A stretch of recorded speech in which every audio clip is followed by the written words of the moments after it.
Hello दोस्तों, welcome to my YouTube channel Kashi tech zone Bihar में आप तमाम दोस्तों का फिर से बहुत बहुत स्वागत है एक नए ब्लॉग के साथ। तो आज का जो ब्लॉग मैं खास करके उन तमाम दोस्तों के लिए बना रहा हूं जो दोस्त को बिजनेस करना है या जो बिजनेस में अच्छा दिन एस्टेब्लिश कर चुके हैं। तो आज ये सारा चीज़ उन्हीं के लिए है, क्योंकि मैं जो भी मैं वीडियो बनाता हूँ वो बिजनेस रिलेटेड भी बनाता हूँ। और तो ये हर एक पर्पज़ के लिए कि जो भी जिस लाइन में उतरना चाहते हैं ये उसके लिए है। तो प्लीज़ हमारे जो भी इस वक्त पूरे वीडियो को चालू करने से पहले मैं उन तमाम फ्रेंड्स से रिक्वेस्ट करता हूं जो इस वक्त मेरे चैनल पे आ रहे हैं, जो देख रहे हैं, जो नए हैं, तो प्लीज़ हमारे चैनल को सब्सक्राइब जरूर कर दें, लाइक कर दें, कमेंट्स इसलिए कर दें ताकि उससे हौसला बुलंद होता है, और शेयर जरूर कर दें ताकि और भी लोगों को आपसे इस वीडियो से उसको भला हो जाए। और बेल आइकन जरूर बजा दें ताकि कोई भी वीडियो आने के बाद आप तक अपडेट हो जाए। तो फिर चलिए शुरू करते हैं। तो आज का जो कहना है दोस्त कि आप मेन डिस्ट्रीब्यूटर कब बने और किसी चीज़ को सामान खरीदने में आपको किस तरह से परचेस करना है और उसको आप डिस्ट्रीब्यूटर में किस तरह से कन्वर्ट करना है और किस तरह से आपको बड़ा डिस्ट्रीब्यूटर बनना है और किस तरह से आपको मार्केटिंग का सर्वे करना है। तो आपको ये सारा बात ध्यान रखना है। 3-4 पॉइंट है। तो चलिए फिर तो मैं आपको ये तमाम बात को मैं बताता हूँ स्टेप बाय स्टेप बहुत इत्मीनान से। तो प्लीज़ मेरे वीडियो को विदाउट स्किप किए हुए आप पूरे मेरे वीडियो को देखें, तभी आपको समझ में आएगा। तो मेन मुद्दा आ जाता है सबसे पहली बात की मार्केटिंग।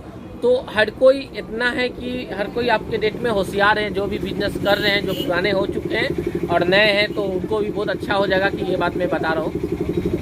तो पहले आप लोकल मार्केटिंग करते हैं, किसी चीज़ का रेट पता आपको चल जाता है कि क्या है भाई, ये रेट का भाव क्या है। तो ये आपको एक रेट आपको पता चल जाता है। जैसे ये लाइट है, ये मान लीजिए 130 रुपये का लोकल की खरीदारी है।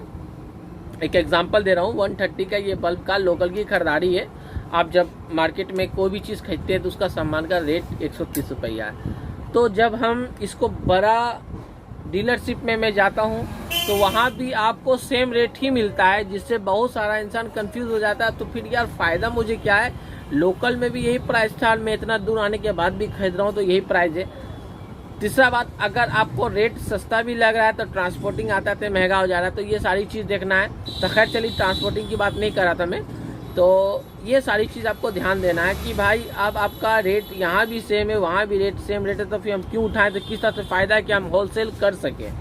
फिर हमको क्या फ़ायदा है इनसे लेने से कि हम होलसेल कर ही नहीं सकते, फिर वो उस रेट में कैसे बेच रहा है। तो सवाल ये आ जाता है, तो भाई वो उस रेट में कैसे बेच रहा है, ये आपके दिमाग में बिल्कुल वाजिब एक क्वेश्चन है। क्योंकि वो क्वेश्चन मेरे भी दिमाग में दौड़ता है जब मैं किसी चीज़ का रेट लेने जाता हूँ तो वो रेट हमको 60% 40% करके देता है। तो मैं देखता हूँ यार ये तो मेरा लोकल में भी यही परचेसिंग चलता है, तो फिर जब मैं ही इसी रेट में खरीदा तो फिर कल भी मैं खरीद रहा था, आज भी खरीदूंगा, तो मैं इसको कैसे होलसेल में लाऊंगा। तो दोस्त, जब आप खरीदने जाएँ किसी भी सामान को तो आप सीधा बात करने का जो तरीका होता है, जैसे मान लीजिए इसका एक पैकिंग होता है, एक कार्टून में मान लीजिए 100 पीस 150 पीस है, तो आप मान लीजिए 130 के हिसाब से अगर मान लीजिए 150 पीस है तो आपको 19,500 रुपया होता है एक बॉक्स में। 150 पीस के हिसाब से एक बॉक्स का दाम बनता है 19,500 रुपया।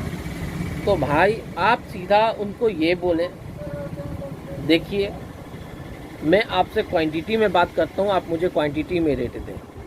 आपको उचित होता है तो आप मुझे रेट गिरा करके दें।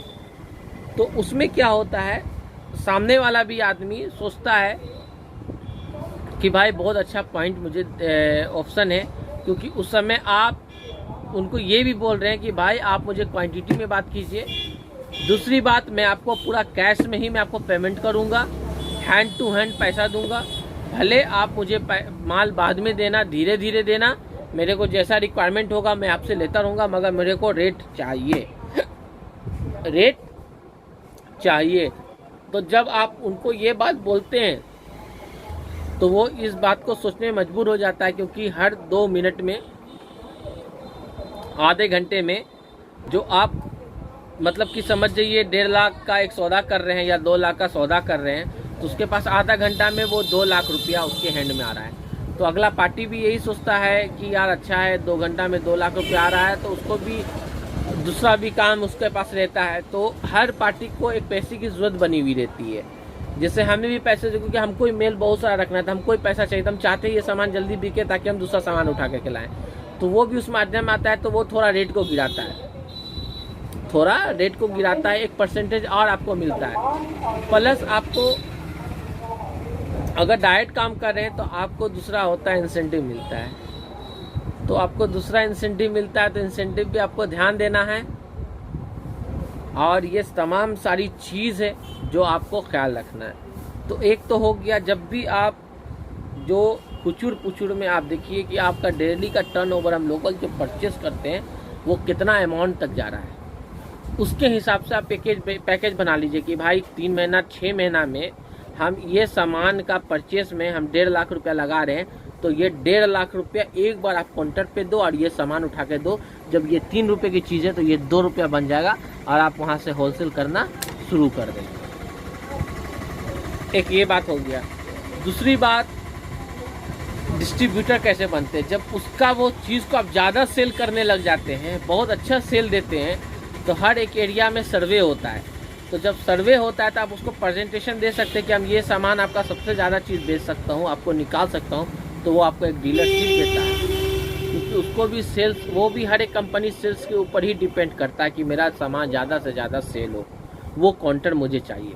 तो उससे आपको एक प्रॉफिट हो जाता है कि आप सबसे पहले अपना रेट निकालिए कि 2 महीना 3 महीना में एक सामान को खरीदने में हम कितना निकाल रहे हैं, और इसका रेट आप डायरेक्ट जाकर के काउंटर पे बात करें, कैश में बात करें, उससे आप रेट का एक अमाउंट को तोड़ सकते हैं, नीचे आ सकते हैं। पहला फंडा ये। दूसरी फंडा कि आपको मैंने बताया कि डीलरशिप भी आपको बहुत इजी मिल जाता है। जब आपका बहुत अच्छा मार्केट हो जाता है एक लाइन पे, एक चीज़ पे, तो आप कंपनी से बात करके डायरेक्ट डीलरशिप पर भी आ सकते हैं। आप उसका ले सकते हैं डीलरशिप कि भाई मैं इतना आपसे सेल करवा करके मैं आपको दे सकता हूँ। तो आपको एक मार्केट में पकड़ हो जाती है, एक पहचान हो जाती है, तो आप डीलरशिप भी ले सकते हैं। तीसरी बात जो है कि पहले भी आप अपना लोकल मार्केट को लेके आपको चलना है। इससे क्या होता है कि आप लोकल मार्केट से जागृत रहते हैं, आपको पता होता है रेट के बारे में क्या चलता है। आप जब तक लोकल मार्केट से नहीं जुड़ेंगे, आपको आगे का पता नहीं चलेगा किस रेट से क्या अमाउंट में बेचा जा रहा है। तो आखिर आप जब उससे एक परसेंटेज वहाँ छोड़ा भी रहे हैं, आप सोचा हम होलसेलर कर रहे हैं, फिर वो अगला भी पार्टी सेम रेट में ही आपको होलसेल वो भी दे रहा है और आप भी दे रहे हैं, तो भाई पुराना आदमी भी उसके पास जाएगा तो आपके पास क्यों लेगा। तो ये सारा चीज़ आपको ध्यान देना है। इसीलिए पहले लोकल मार्केट को आप तोड़िए। लोकल मार्केट कितना तक नीचे जा रहा है, जब आप लोकल मार्केट को एक बोली लगा करके देंगे, मतलब एक डिस्ट्रीब्यूटर के पास नहीं जाना है, जैसे इसका एक डिस्ट्रीब्यूटर होगा वहाँ नहीं जाना है। पहले आप लोकल मार्केट में रेट तोड़िए, जो सबसे बड़ा होलसेलर है वो लास्ट कितना तक तोड़ सकता है उसको तोड़वाइए। बाद में जब यहाँ आपका एक लिमिट पता चल जाएगा, तब आपको डिस्ट्रीब्यूटर में जाना है। तो ये है बिजनेस का सबसे अच्छा फंडा, जो आपको सबसे ज़्यादा स्पेंड करेगा, सबसे ज़्यादा मार्केट में बूस्ट करेगा ये प्लानिंग, और आपका सामान बहुत अच्छा निकलेगा, मार्केट आपका पकड़ रहेगा। क्योंकि ऑलरेडी आपको लोकल मार्केट का लिमिट पता चल चुका है, वो कितना तक नीचे जा सकता है। उसके बाद क्योंकि वो भी तो डिस्ट्रीब्यूटर ही से खरीद करके ला रहा है, मेन सुपर डीलर से खरीद के ला रहा है, तो सुपर डीलर भी आपको ज़रूर उतना ही देगा जितना उसके पास लिमिट था। तो आप दोनों एक बराबर हो जाएंगे। लोकल मार्केटिंग का जो होलसेलर है, आप दोनों को मार्केट में एक जैसा होना है, आप दोनों का रेट एकदम एक जैसा होना चाहिए। तब आप, वो जितना नीचे जा सकता है उतना नीचे आप भी जाएं, वो जितना ऊपर जा सकता है उतना ऊपर आप, एकदम साथ साथ जाना है, जिसमें आप दोनों को कंपटीशन नहीं हो सकता है।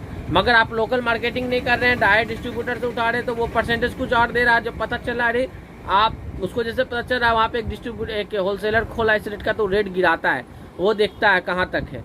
तो इसीलिए पहले आपको लोकल होलसेलर का लिमिट जानने का कोशिश कीजिए, उसका क्या लिमिट है, उसके बाद ही आप आगे के जाके प्रचार करें। इससे आपका बिजनेस काफ़ी अच्छा चलेगा, काफ़ी अच्छा बूस्ट करेगा। किसी भी फील्ड में जो भी है, तो मार्केटिंग इस तरह से करें, अपने सामान की खरीदारी और अपने सामान की पहचान और अपने सामान की एक प्राइस लिस्टेड का मैक्सिमम और मिनिमम दोनों प्राइस आपको जानना है। तो इन बातों का आप ध्यान रखेंगे तो बिजनेस बहुत अच्छा बूस्ट करेगा। तो आज के लिए बस इतना ही, फिर मिलते हैं नेक्स्ट ब्लॉग के साथ। इसी तरह से अपने भाई को प्यार मोहब्बत देते रहें। लाइक कर दे, शेयर कर दे, सब्सक्राइब कर दे, कमेंट जरूर कर दे, बेल आइकन जरूर बजा दे ताकि इस तरह का वीडियो आने के बाद आप तक जरूर पहुंच जाए। शेयर कर दे ताकि दूसरे दोस्तों को भी मिल सके।